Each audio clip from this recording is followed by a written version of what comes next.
if we open up the door to the redefinition of value.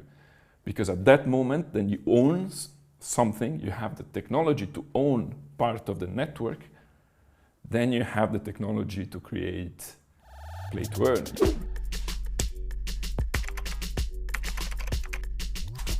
This is AssetRush Talk, where we talk with the pioneers in the financial industry. And today I'm here with Marco from Swissborg. So please, Marco, introduce yourself. Thank you very much. Hello, everyone. My name is Marco Pagnini. I'm Senior Investment Manager at Swissborg. So you've been now with the firm for how long? More than a year, but it feels like I know them from a very, very beginning.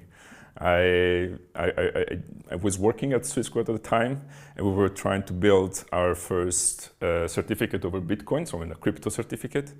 And we were investigating all the crypto companies in the area and trying to understand what they were doing. And then we spot those three guys, very early stage, talking about crypto wealth management. And then I realized, but I know this person, this very tall guy, I somehow know him. And I realized that we were going to the same gym. Yeah. And since then we became friends, and we start to get out together and start to talk about it. And every time we were like in a friendly environment and going out, we were always talking about finance and crypto and how the evolution of it. And it felt like we were so much engaged on that we were almost like spacing out from everyone. Mm-hmm. And from passion, as almost most stories start like this, right? Starts as a passion that you have, and then you start to develop things and say, hey, maybe this can work out as a profession. And I decided to jump. Took the courage to make the jump and bridge completely into the crypto industry, out from traditional finance. So yeah, it needs enthusiasm, it needs passion in that business. And I mean, certainly when you have good friendships and good alliances, that makes it easier. So tell us a bit, what drives you? For me, I think, I mean, you see, maybe you don't, but there's some white hairs here, and so. Oh, not that many. I look young, but that's a gimmick. It's false. Basically, spending so many years working in the backwards of finance, basically building all those systems, building all those trading and financial systems that allows you to get inside. Finance, whenever you do a trading, whenever you buy a financial product, and all the things that users don't see, right? The building blocks of modern finance. And because that's exactly how it is 5% is front office today, 95% is back office. Mm. And that's what people don't realize. So coming from that space, seeing how the evolution was, in which direction the evolution was going, I start to believe it's like, okay, I see that I'm redoing the same thing that was before done on paper, mm-hmm. now with software and technology. And so I realized that I was not driven by my main passion, which is instead the creative power of innovation. When you wake up and you go to bed and you still think about, yeah, that thing I can do it better, or we can do it in a different way. And then you wake up and you say, oh, now I have that eureka moment. I say, yeah, maybe it could work like this. And the next morning that you start and you try and you do it. That didn't, let's say, it was exhausted on the traditional finance side. So I needed a challenge. And that for me, what crypto provides is a new landscape to put my little brain capacity at work and try to reinvent new things using technology and evolving from there. That's totally encouraging, and I must say I feel completely with you. I think many people do that are in the innovative space of finance, and they want to move forward. I think actually technology is also most probably the foundation for that innovation. Without technology, there is no innovation in the financial space anymore, or in other spaces too. So where do you see exactly that you create a difference today? I think globally, when you create a difference, you never create it by yourself. It's always, it seems far-fetched, but it's actually true. It's always a collaborative effort. And I'm not saying it's as me and my team or in the company. No. It's more like a collaborative effort of many different players. So whenever we have an actual impact, it's never you by yourself. It's, first of all, whoever has come before you that have laid out the way to that space. And all the people that were working with you as partners, for example, too. But even the ones that didn't work out, because maybe this one it's not super straightforward, but every single interaction with partners, with potential providers of service, you try to connect with them, you try to create something, and that something doesn't work out. That product doesn't work out. It's not a failure. This is a very instructive moment. It tells you what's not working. And so you can focus on what is working. And that process of trial and error is what brings to the next level. And so then you talk to somebody else, to the next partner, and you say, okay, no, this approach, already tried, don't work. How about that? And then you start to have this conversation, and sometimes those conversation goes towards, okay, no, that service we don't provide it, but let me think about it because actually it's cool. Sure. And so we have this conversation, and what I feel is what we provide the best service is trying to bring some wealth management services which are extremely expensive services, which they have high entry barrier, down to basically zero. So to the reach of every person, and that's huge. But have we done this only by ourselves? No, of course. Like I said, it's a collaborative effort. It's impact. Impact matters. And as you say, it's evolution. It's evolution from many parties that lead down that road. It's actually evolution of the ecosystem that surrounds you and evolves. Now, where do you see your role in that ecosystem? Well, I mean, I start a bit back, but evolution, when you talk about evolution and technology, it's, for me, it makes so much sense. Yes. It's, people sometimes have this understanding of technology only like Apple, Amazon, super complex things. It's like, it's something that it's so natural instead. Because if we go back in the past, but like really back in the past, it's like, this is what differentiates us from any other animal species. Totally. We had creative process, and through the use of technology, we bring forth evolution. So we were able to evolve from being the best gatherer-hunter, the best farmers, the best at terraforming our space, and we do that through technology. Fire is a technology, a wheel is a technology. Everything we do is technology. So technology and evolution is tied with human society. So what it brings us forward, it will always be that. It's not a cycle. It's not something that starts today and then tomorrow it can disappear. Technology and evolution is what is part of being human. If we stop evolving, you stop being human, basically, because then you become a robot that only does the same set of tasks every single day. So what we try to do in the ecosystem, globally speaking, and really like globally speaking, right, is create some example, create some prototypes, create some products that have great results, yes, but that can also say, hey, it works. That wasn't there before, and today it works. It's possible. We can do that. The Wright brothers, when they were flying with the plane, before, probably 10 years before, they were still thinking about that, already thinking about that, and people were thinking, oh, you're crazy. You're just crazy. It's not possible. No, it's not possible. It is. You just need to have enough, courage, but also to work it out so that becomes a reality rather than a dream.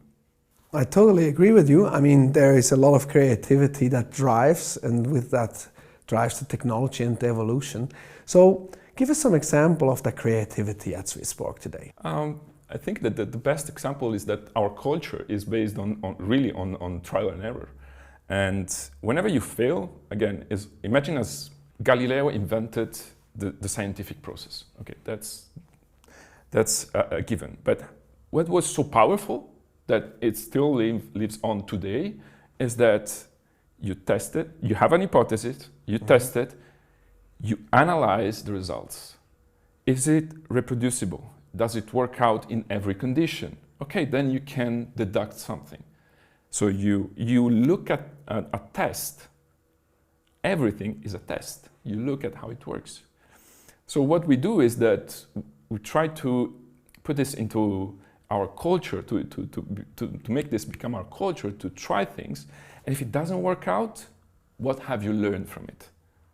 That's the most important thing.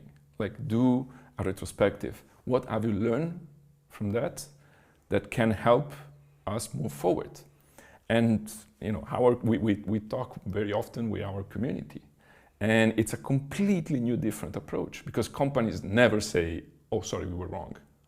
Like, no, this is a no-no in marketing. It's like, you don't say we're wrong, you don't say... Totally not, yeah. You don't say anything wrong, because, entrepreneurs are infallible, but no. Now I think we have a lot of proof that actually the try and error and the failures of entrepreneurs were also the basis for success. So, taking it from there, where do you think maybe that you oppose with your peers? I think that the major difference is that this is global in our society, and then it spills off into crypto as well, and crypto versus finance or whatever it is. It's like very much polarized sides and maximalist everywhere. Like, this is the zero, doesn't matter, or I'm a realist. Which sounds weird, but basically a realist is somebody who just look at how things works and say, okay, let me see what can I do to improve it. A great inspiration of mine, for example, on this, as I've been playing sports all my life, so I really like the stories of all the great sports people. One of the greatest in that was Michael Jordan. Michael Jordan was doing things that, incredible. Nobody can do it. And then immediately people, what they think, it's like, yeah, but it was, natural talent. Yes, yeah. He's explaining, no, it's absolutely not natural talent. Is work, is try every day to do something a bit more than what I was doing yesterday. What if today I'm 1% better than yesterday? And then tomorrow I'm 1% better. That compound interest became a big difference. Like, it does the difference. So that's where the realist in me is yes, I have some dreams, and maybe are just dreams, but I'll try to reach it by trying to do one step at a time. And then you try to go there. And it's not because you believe only left or only right.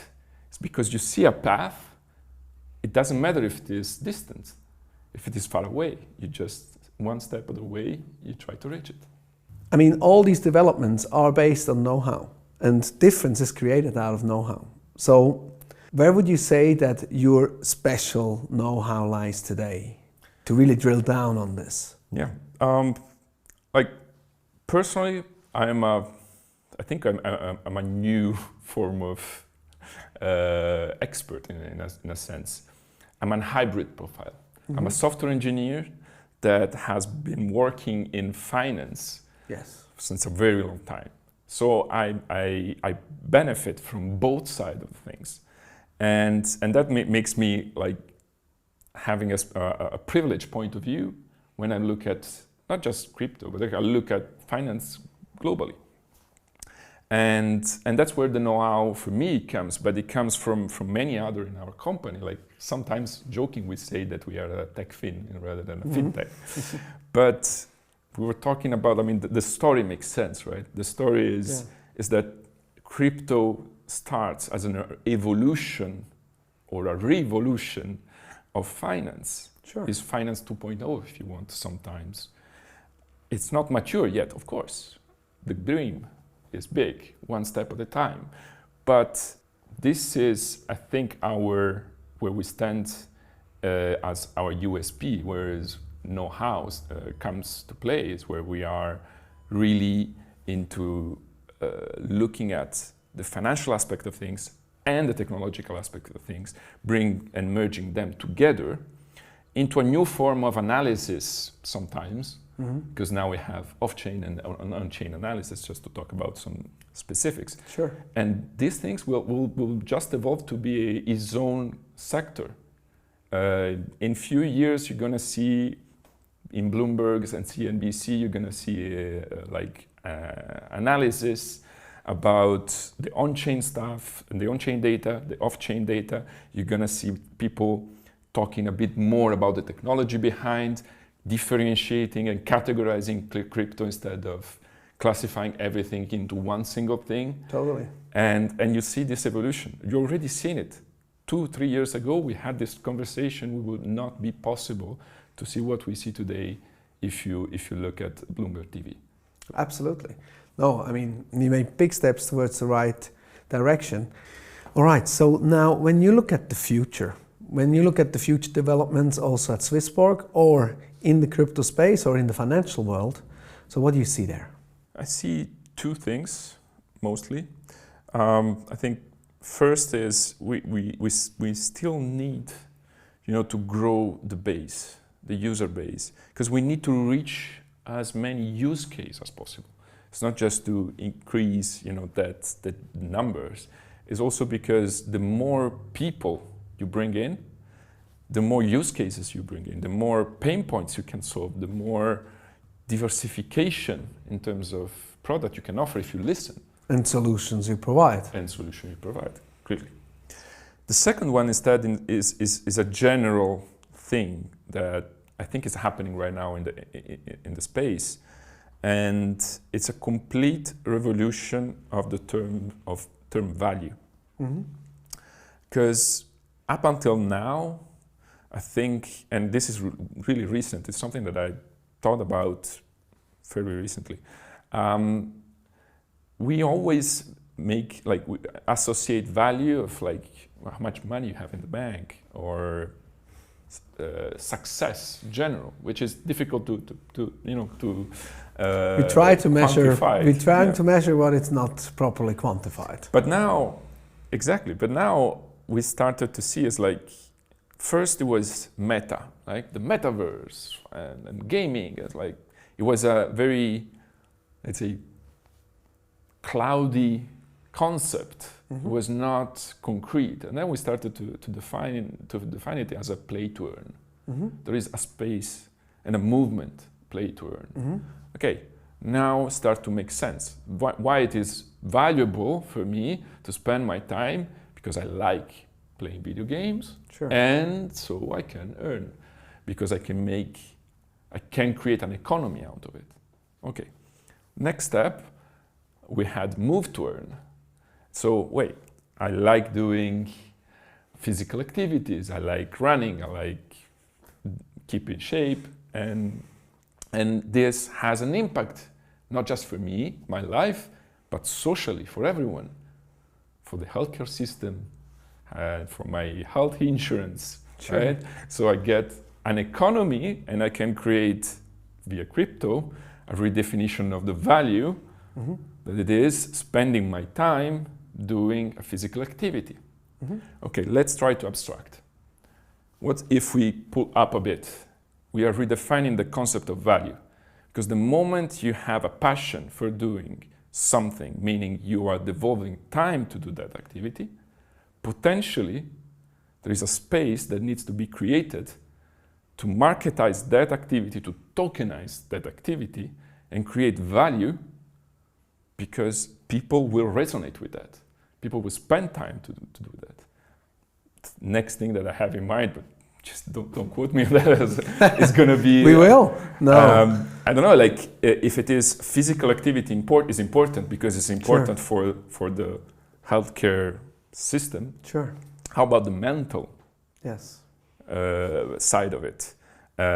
People need to be physically and mentally healthy, right? So yoga, meditation, all those things can be seen and meditate to earn, something like that. Well, I mean, it's the same concept, right?